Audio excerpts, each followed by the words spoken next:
What's going on? What's crack-a-lackin', my peoples, my peoples? How you doing? I'm Jerry Quickly, and this is happening. It would be very easy to reach a bunch of paranoid conclusions based on intuition and news footage about the mental state of Donald Trump and whether or not it actually poses any significant dangers. Are there any cognitive issues? Is he suffering from anything that could possibly significantly overtly impact his presidency? Well, we don't know, right? That's because we don't have training and we're not schooled, and who knows from watching that nut at a rally. Well, joining us today is Dr. Bandy Lee. She is an internationally recognized expert on violence. She's trained in medicine and psychiatry at Yale and Harvard universities, and in medical anthropology as a fellow of the National Institute of Mental Health. She's currently on the faculty of Yale School of Medicine's Law and Psychiatry Division. She served as director of research for the Center for the Study of Violence at Harvard, University of Pennsylvania, NYU, and Yale, and co-founded Yale's Violence and Health Study Group, the Macmillan Center for International Studies. I couldn't be happier that she's joining us today. Currently, she has been a research fellow at Harvard Medical School and an intern at one of my faves, old school, if you're in Manhattan, Bellevue Hospital. Bandy Lee, Dr. Bandy Lee, how are you? Welcome to This Is Happening. Hello. Thank you for having me. So you gave an interview earlier this week with Tana Ganeva of Raw Story, and it was quite disturbing and quite alarming. And I think what is one of the things that concerned me most was that the salient points that you raised about some of the observations that you've made are they don't portend well for a country or a world that wants a fully functional president who's able to, take the emotional dings of life as he moves forward. Can you tell us, Dr. Lee, what have been your overall observations about Donald Trump, and how do you put any of those observations into a medical context, if that's possible? Well, first of all, let me just say that I speak for myself and not my institutions, Yale University, Yale School of Medicine, or Yale Department of Psychiatry. Obviously, I've been concerned enough since early on in this presidency to step out of my academic and clinical role into a public sphere where I have been one of the mental health professionals warning against the dangers of placing the most powerful office in the country in the hands of someone with such mental instability as Mr. Trump. And of course, all that we are seeing are signs and indications of impairment. None of us have examined him personally and cannot offer a diagnosis, but because our concern is danger to the public, to public health and security, that that meets different criteria than a diagnosis, and diagnosis is not required. So we have been speaking up about this, but I am afraid to say that we must also warn that we are entering perhaps the most dangerous period of his already dangerous presidency. The reason I say this is because he has shown marked instability and deterioration upon the significant losses with the midterm elections. And while we are at a state where the Democratic Congress has yet to place any checks on him, the president is still the president, possessing all the powers of his office. And while he is acutely aware that the walls are closing in on him, these are the states where we would be in the greatest danger. It strikes me, Dr. Lee, that Donald Trump has never been faced with any type of a true reckoning for any of his past behavior beyond a civil penalty or beyond a civil courtroom. And this That is is, right. and this is the first time in his life that he is facing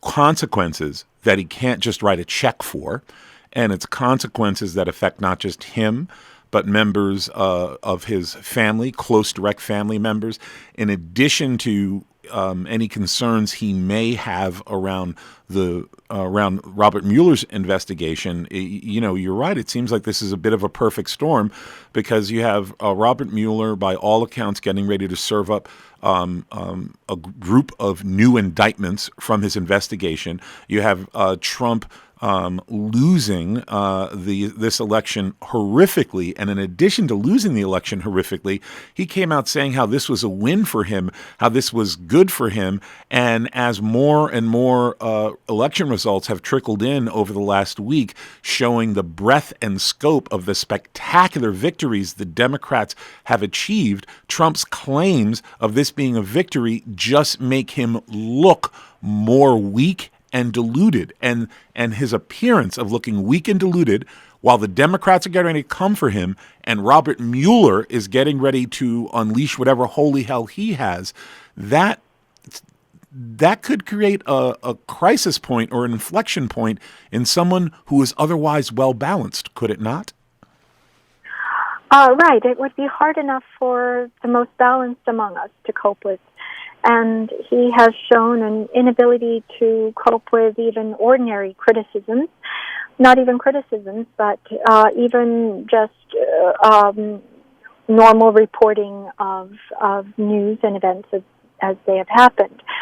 And you pointed out very well that he has never experienced a reckoning or a commensurate response to his own behavior in the world, but he has also now had a taste of power where much has gone his way as president. And this is one of the reasons why with someone with his pathological patterns, it is very dangerous to grant him power and an office that brings him the ability to do things beyond the measure of ordinary individuals. So someone such as Mr. Trump, with his impairments, when he gets his wish of having more power, instead of getting better, he grows worse. And that is what we have been seeing throughout his presidency. I think many people have been alarmed by the level of instability that he has shown, his inability to settle or pivot to become normal, as many people had hoped for in the beginning, but rather worsens. And that is what we predicted in first at the conference where we discussed his mental instability and whether or not, as professionals, we had an ethical duty to warn and protect the public as we ordinarily would in every other situation of our practice, as well as the public service book that we put out, which we called The Dangerous Case of Donald Trump.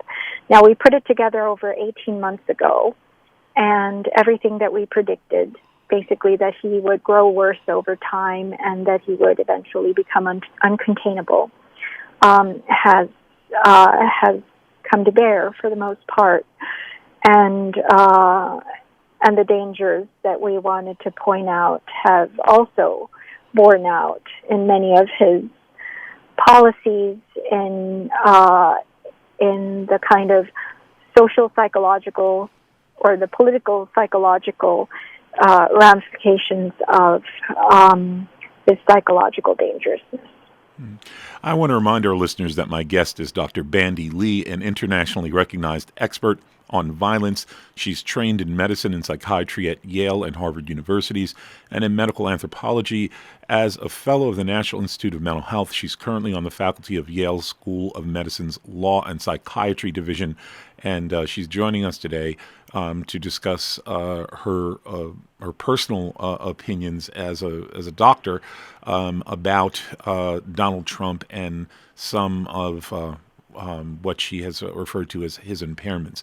Dr. Lee, I appreciate you gave us several kind of cautionaries earlier that these are not diagnoses done on a personal level, but Donald Trump, the American presidency, is so critical and important that that it is the patterns that are happening are worth observing and commenting on. Can you talk about the patterns that you, as part of a group, identified some 18 months ago, and what did that research reveal or predict, and what has come to fruition? There's certainly a lot that we observed, but what we see what are his main impairments? Basically dangerousness, his direct violence, his proneness to violence. When the best predictor of someone's violence is a past history of violence, and he has shown verbal aggressiveness, a history of boasting about sexual assault. He has incited violence and encouraged violence in key speeches and rallies, and he has shown an attraction to violence as well as a need to burnish a sense of power through violence. He has shown an attraction to nuclear weapons and war, for example, and his policies have reflected that. And that kind of incitement of violence in others or advocating of violence in a position of power has the potential of laying the groundwork for a whole culture of violence that risks giving rise to epidemics of violence. And we have seen, leading up to the midterm elections, how there was a pipe bomber who sent 16 different explosives to key Democratic members and key members of the Democratic Party and Mr. Trump's critics. And there was the mass shooter at the biggest anti-Semitic attack in U.S. history at the Pittsburgh synagogue, citing conspiracy theories that Mr. Trump himself directly promoted. And those are just the tip of the iceberg of the kind of widespread violence that could result from someone who is capable of changing and shaping the culture of a nation, if not the world. We're also in a state of heightened global threats and global dangers. And so these were some of the signs that we were seeing.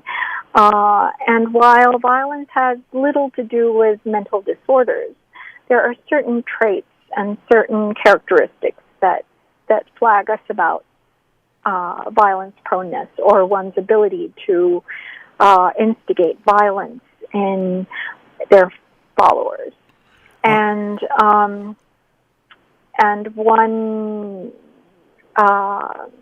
one aspect is psychological weakness that we saw. It is kind of a defect in development that characterizes those who tend to incite violence in others and others who follow. So we have seen kind of a lock and key relationship between him and his followers, where they would bid each other toward violence. And that, by the way, is also one thing that is threatened. In other words, it is not the strong who turn violent, but those who are weak, and especially those who feel catastrophically powerless inside, or inadequate to degrees that are hard for the ordinary person to imagine. Because the ordinary person has enough inner resources to rely upon not to turn violent when one's own self-image crumbles. But since Mr. Trump has shown a pattern where he is constantly relying on the adulation of others in order to have any sense of self, in order to buttress himself, even to exist on a day-to-day basis, that the crumbling of his grandiose self-image, the collapse of it, the ability for him to project himself as expert at everything, where nobody does anything better than he, and he alone can fix it as a very stable genius.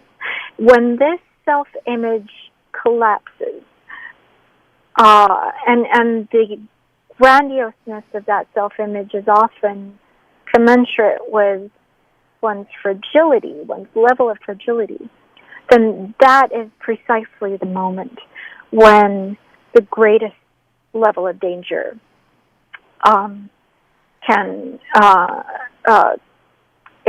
is at stake.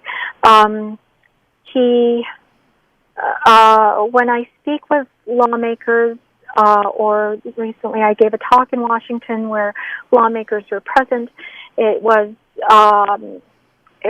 poignant to me just how foremost on their minds the fact that the president has unencumbered access to the nuclear code is, and currently there are no safeguards against president's ordering and the orders being carried out. And of course there's everything else in between, the ability to launch a war, to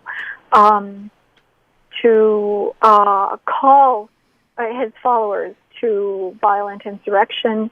All these things are possibilities, and possibilities he has cultivated over time, even if unconsciously. A lot of these things are, in fact, more, one might call it instinctual, but it's actually unconscious. When someone is not fully functioning at a conscious and rational and logical level, sometimes they can become even more powerful by the pull of their unconscious need to attract others and to incite others to do their bidding, if you will. So there are multiple dangers at psychological and political levels. These all need to be taken into consideration because just because someone appears weak or incompetent, it's usually precisely those individuals who are the most dangerous, and individuals who are seemingly impervious to self-doubt or regret or any of these things seem like they're strong, but they're actually the weakest, the most fragile, and violent individuals are often the most inactive. Even and violent leaders seem comical when followers don't totally believe in them, and yet those are exactly the characteristics of dangerous individuals, of the most dangerous individuals, who are lacking in empathy, the ability to consider consequences, and therefore will have no internal deterrence against unleashing the greatest amount of destruction they can if they feel that they themselves are collapsing.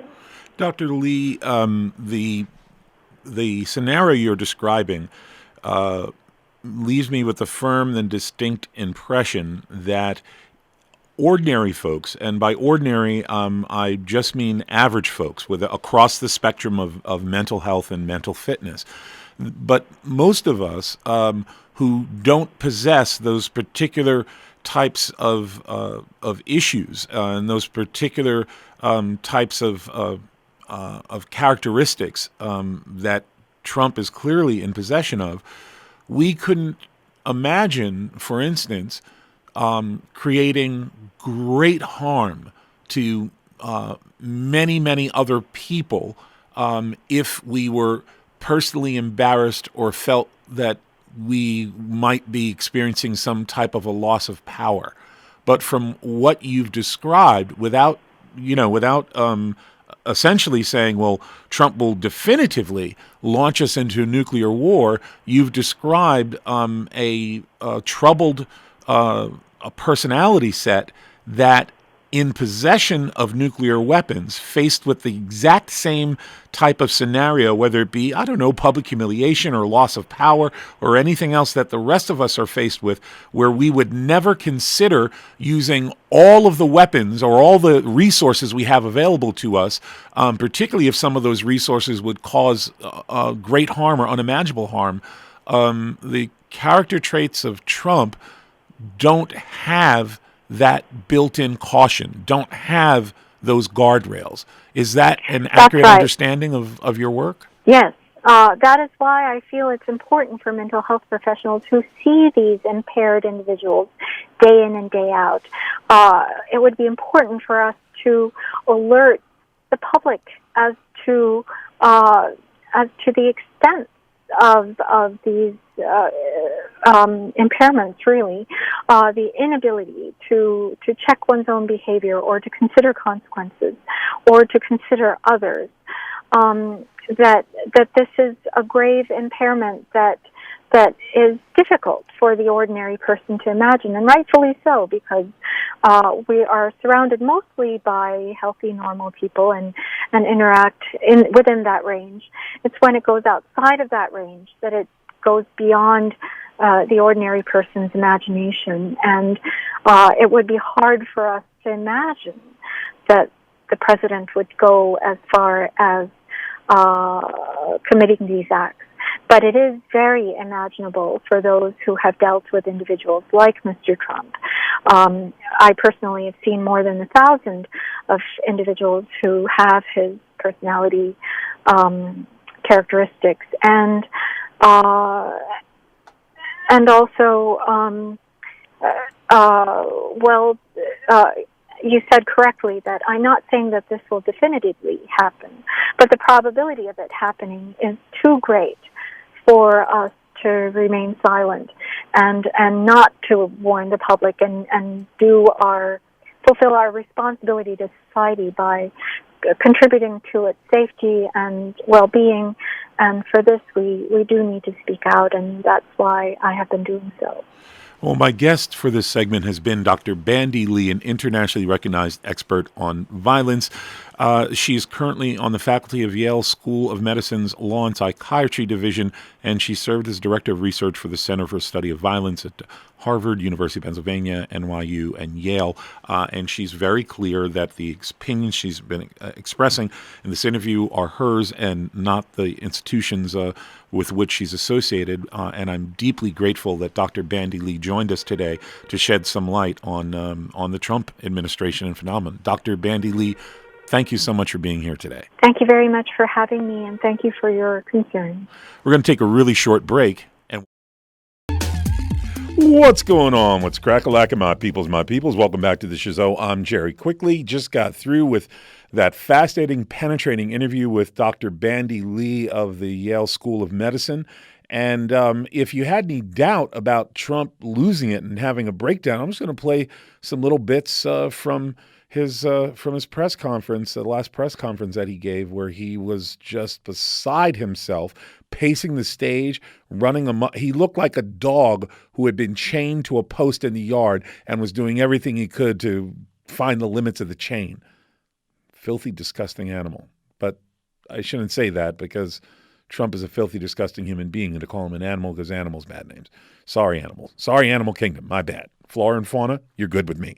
We're taking your calls here at 818-985-5735. That's 818-985-KPFK. Let's give a listen to this clip of Donald Trump losing it on Jim Acosta, reporter for CNN, at his press conference. This is an example of the behavior that Dr. Bandy Lee,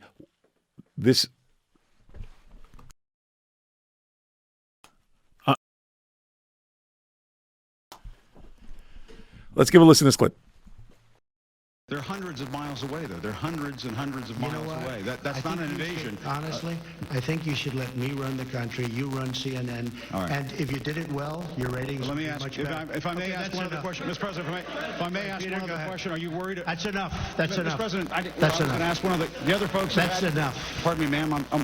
Excuse President, me. That's enough. Mr. President, I have one other Peter, question, let's if go. I may ask, on the Russia investigation. Are you concerned that you may have I'm not concerned indictments- about anything with you may the have Russian indictments coming investigation because it's a hoax. Are you- That's enough. Put down the mic. Mr. President, are you worried about indictments coming down in this investigation? Mr. President.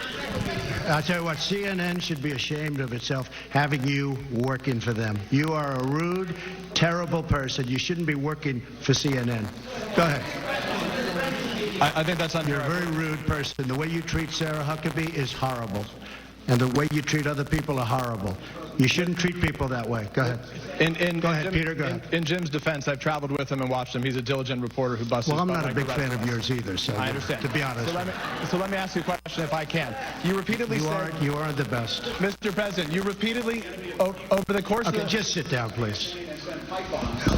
When you report fake news, when you report fake news, which CNN does a lot of the people. Go ahead. Mr. President, over the course of the last several days of the campaign, sir, at the end of the campaign, you repeatedly said that Americans need to fear Democrats. You said Democrats would unleash a wave of violent crime that endangers families everywhere. Why are you Because pitting they're very weak on Americans? crime. Why are Excuse you me. pitting Americans Peter. against one another, sir? Peter, what are you trying to be him? No, I'm Peter, just asking a question. Let me just tell you. That was Donald Trump berating the press at his news conference. This is the impairment that Dr. Bandy Lee was discussing. This is in no way normal or acceptable, okay? If Donald Trump were to walk into a church service, arrive late, and come walking down the aisle, and as he comes down the aisle, he takes out his genitals and exposes himself and walks up and shakes hands with the religious official, and then takes a seat in the front pew or front row with himself exposed. Okay, totally unacceptable, right? People are like, oh wow, that can't happen. Well, there's a bunch of behaviors that Trump is engaging in that is just as unacceptable, but because there's no genitals flapping in the wind, we're acting like this is acceptable when it's not. Let's give a listen to another example of what Dr. Bandy Lee was talking about as Trump in the same press conference ticks through a list of Republicans that didn't embrace him, didn't hug up on Trump, and as a result, they lost, and Trump takes relish in these Republican losses. Of Minnesota. Great guy, he's new, and ran a fantastic race. On the other hand, you had some that decided to, let's stay away. They did very I'm not sure that I should be happy or sad, but I feel just fine about it. Carlos Cubella, Mike Kaufman, too bad, Mike. Mia Love. I saw Mia Love. She'd call me all the time to help her with a hostage situation, being held hostage in Venezuela. But Mia Love gave me no love, and she lost. Too bad. Sorry about that, Mia.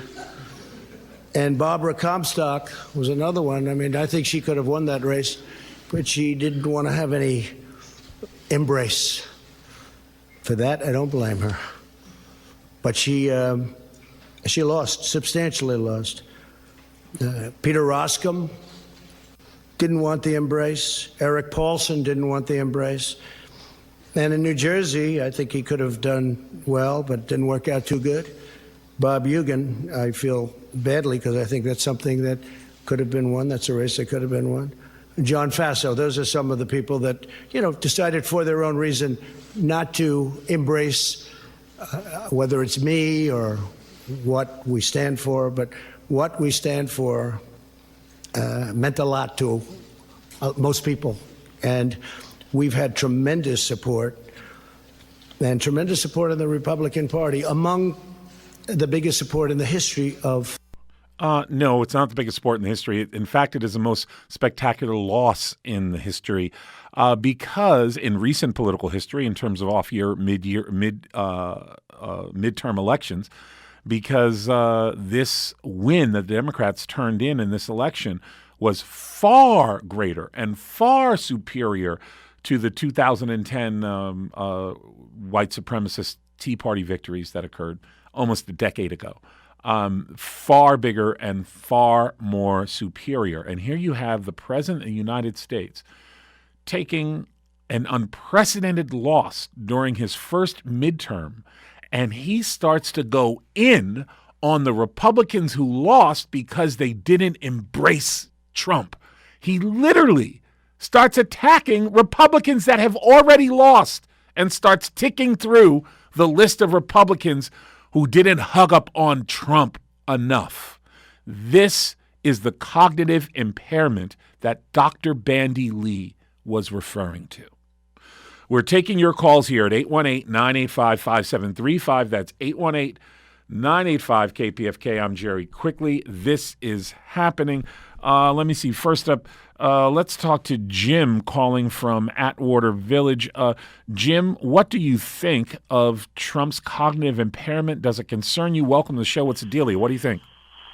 I think one, you got an awesome show there, Jerry, and that was quite a awesome woman. And yes, he is a trapped and cornered animal, and he's very dangerous, and he's going down. I don't see anything, Jerry. This is the final ending. You know, his son's going to be called onto the floor of Congress. Adam Schiff is going to do that, him and Kushner, and probably bring Manafort as well, and let them speak the truth and either go to jail in the bottom of the House in Congress. They got a jail under the basement of the House. But then Trump will pardon them, and then it's all going to come down on everything that Cohen has thrown out there, everything that Manafort, you know, they'll trade anything, you know, to see freedom, to see light, to not go to jail. And when the criminal is your boss, you know, he should be going to jail. And here's what I see, Jerry. I see Donald Trump being frog marched out of the White House in an orange jumpsuit, and I am going to pay for the gold-plated bracelets. I would love to see that too. My concern is Donald Trump looks out the window, sees Mueller and his team coming, and launches nuclear weapons in an effort to stave off his arrest or incarceration. That's the scariest scenario. Let me ask you this, because it's a simple question. I've asked, it's a basic question. I've asked several listeners over the couple years I've been back here at Pacifica. Do you think, personally, just your own personal opinion, do you think that Donald Trump would avoid and not consider launching nuclear weapons if he believed that a nuclear launch might prevent him from being arrested or incarcerated? That's kind of a 50-50 toss-up. I do know that he would definitely launch a war against Iran. You know, him and Netanyahu have been plotting and planning any excuse to do that. As far as nukes go, I don't know that Trump has seen, the Hiroshima videos or what nuclear weapons. Do you think he launched to stop himself from being arrested? Yeah, he would launch a war, I would think. I don't think a general pushing the button would do it. I just don't think. I think it's going to be that precarious after the 1st of January. This is the scariest time, man. We got basically 2 weeks, not 2 months of this lame dog Republican Congress, and they can try anything they want. But on the 3rd of January, we're going to have a Democratic Congress, and his hands are going to be tied. But I think he's going to be more of a cornered rat, a cornered animal. And that was the assessment of the doctor, that he will essentially, as his world collapses, he becomes more and more unstable and more dangerous. Agreed. And so what do we do, Jerry?